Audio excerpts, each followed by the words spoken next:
নমস্কার বন্ধুরা, নতুন একটা ভিডিওতে আপনাদের সকলকে স্বাগত। কোনো প্রিয় মানুষ যখন আমাদের ছেড়ে চলে যান, তখন তার রেখে যাওয়া বিভিন্ন জিনিসপত্র আমাদের কাছে স্মৃতি হয়ে থাকে, কিন্তু সেই সঙ্গে অনেক প্রশ্নও উঠে আসে। একই সঙ্গে মৃত ব্যক্তির পোশাক পরা কি ঠিক? তার বিছানা, ঘড়ি, মোবাইল, বই বা গয়না ব্যবহার করা কি উচিত, নাকি এতে অশুভ কিছু ঘটতে পারে? অনেকেই বলে থাকেন মৃত ব্যক্তির ব্যবহৃত জিনিস ব্যবহার করলে অমঙ্গল হয়। আবার কেউ কেউ বলেন এতে কোনো সমস্যা নেই। কিন্তু হিন্দু শাস্ত্র আসলে কি বলে? আজকের ভিডিওতে আমরা গরুড় পুরাণ, ধর্মীয় আচার এবং বিভিন্ন শাস্ত্রীয় ব্যাখ্যার আলোকে এই বিষয়টি জানার ও বোঝার চেষ্টা করব। কোথায় শাস্ত্রের কথা আর কোথায় শুধুই লোকবিশ্বাস, সেটাও বুঝব। চলুন তাহলে শুরু করা যাক। কিন্তু তার আগে আপনারা যদি আমার চ্যানেলে নতুন হয়ে থাকেন, অবশ্যই আমার চ্যানেলটিকে সাবস্ক্রাইব করে আমার পাশে থাকবেন। চলুন তাহলে শুরু করা যাক। কেন এত ভয় তৈরি হয়েছে? বন্ধুরা, প্রাচীনকাল থেকেই মৃত্যু মানুষের কাছে এক রহস্যজনক বিষয়। এই রহস্যকে ঘিরে সমাজে নানা বিশ্বাস ও প্রথা গড়ে উঠেছে। অনেক পরিবারে মনে করা হয় মৃত ব্যক্তির ব্যবহার করা কোনো জিনিস স্পর্শ করা বা ব্যবহার করা উচিত নয়। তবে এই ধরনের বিশ্বাস অনেকটাই লোকাচার এবং পারিবারিক রীতি থেকে উঠে এসেছে। সব ক্ষেত্রে এইগুলোকে শাস্ত্রের বাধ্যতামূলক নির্দেশ বলা চলে না। হিন্দু ধর্মে মৃত্যুর পর কিছুদিন অশৌচ পালনের প্রথা রয়েছে। এই সময় শুচিতা, প্রার্থনা এবং ধর্মীয় আচারকে গুরুত্ব দেওয়া হয়। কিন্তু অশৌচের নিয়ম আর জীবনভর কোনো জিনিস ব্যবহার করা যাবে না, এই দুটো বিষয় কিন্তু এক নয়। এরপর আমরা জানব গরুড় পুরাণ এই বিষয়ে কি ইঙ্গিত দেয়।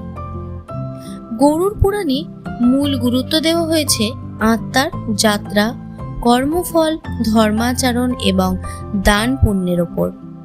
সেখানে মৃত্যুর পর আত্মার মঙ্গল কামনার প্রার্থনা, ধর্মীয় আচার এবং দানের গুরুত্বের কথা উল্লেখ রয়েছে। তবে মৃত ব্যক্তির কোনো জিনিস কখনোই ব্যবহার করা যাবে না, এমন স্পষ্ট বা সর্বজন স্বীকৃত নির্দেশ গরুড় পুরাণে কিন্তু পাওয়া যায় না। অনেক পরিবারে মৃত ব্যক্তির কিছু জিনিস দরিদ্রদের মধ্যে দান করবার প্রথা রয়েছে। এটি মূলত দয়া, দান এবং পুণ্যের ভাবনার সঙ্গে যুক্ত একটি ধর্মীয় রীতি হিসেবে পালন করা হয়। তাহলে কি মৃত ব্যক্তির সব জিনিস ব্যবহার করা যায়? এর উত্তর কিন্তু এত সহজ নয়। কিছু বিষয় ধর্মীয় আচারের সঙ্গে সম্পর্কিত, আবার কিছু বিষয় শুধুই পারিবারিক রীতি ও সামাজিক বিশ্বাসের উপর গঠিত।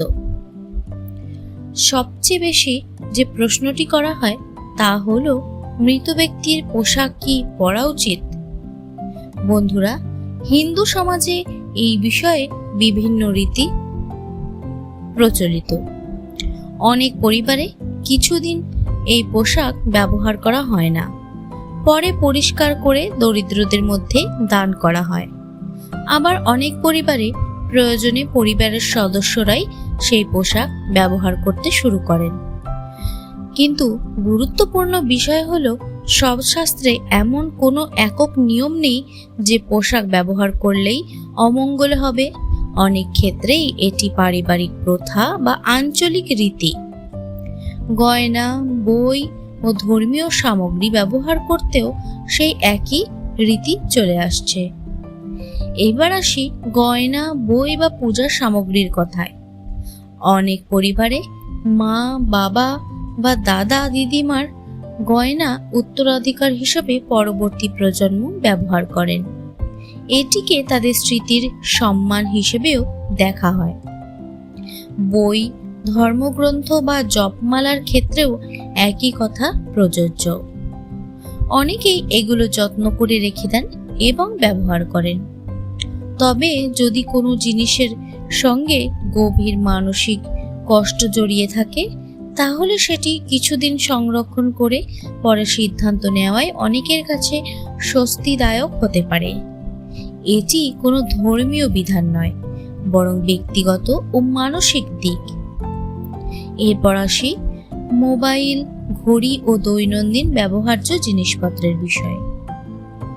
আজকের দিনে মানুষ মোবাইল ফোন, ঘড়ি, চশমা ও অন্যান্য ব্যক্তিগত জিনিস রেখে যান। এগুলো ব্যবহার করা নিয়ে শাস্ত্রে কোনো নির্দিষ্ট নিষেধাজ্ঞা উল্লেখ নেই।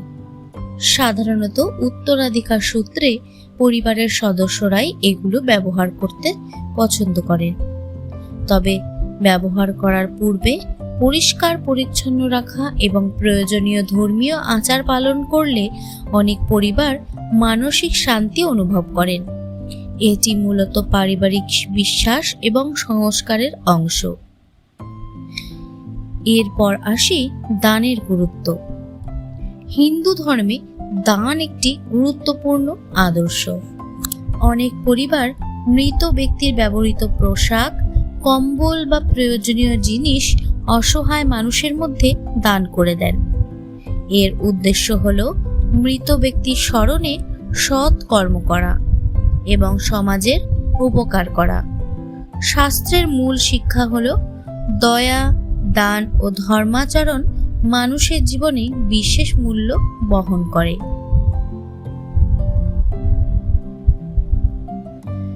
এখন প্রশ্ন হলো, মৃত ব্যক্তির জিনিসপত্র ব্যবহার করলে কি সত্যি অমঙ্গল হয়?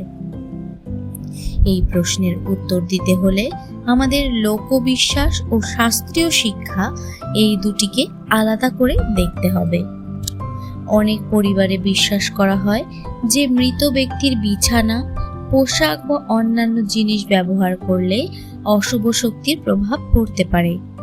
কিন্তু এই ধরনের বিশ্বাসের পক্ষে সব হিন্দু শাস্ত্রে একরকম সমর্থন পাওয়া যায় না। বরং গীতা বারবার শেখায় যে মানুষের জীবনের মূল ভিত্তি হলো কর্ম, ধর্ম এবং ভক্তি। কোনো বস্তুরই মধ্যে মানুষের ভাগ্য নির্ধারণের ক্ষমতা নেই, এমন শিক্ষা গীতার মূল বার্তাতেও নেই। তাই কোনো প্রথা যদি পারিবারিক বা আঞ্চলিক হয় তাকে সেইভাবেই দেখা উচিত, আর শাস্ত্রের বক্তব্যকে শাস্ত্রের আলোতেই বোঝা উচিত।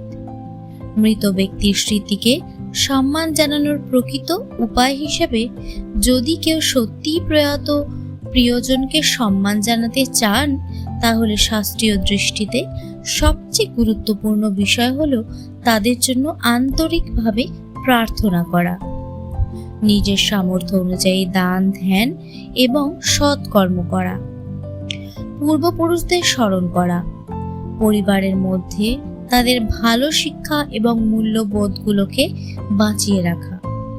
এগুলোই এমন কাজ যা মানুষের জীবনে ইতিবাচক প্রভাব ফেলে এবং প্রয়াত ব্যক্তির স্মৃতিকে সম্মান জানানোর অর্থবহ উপায় হিসেবে বিবেচিত হয়।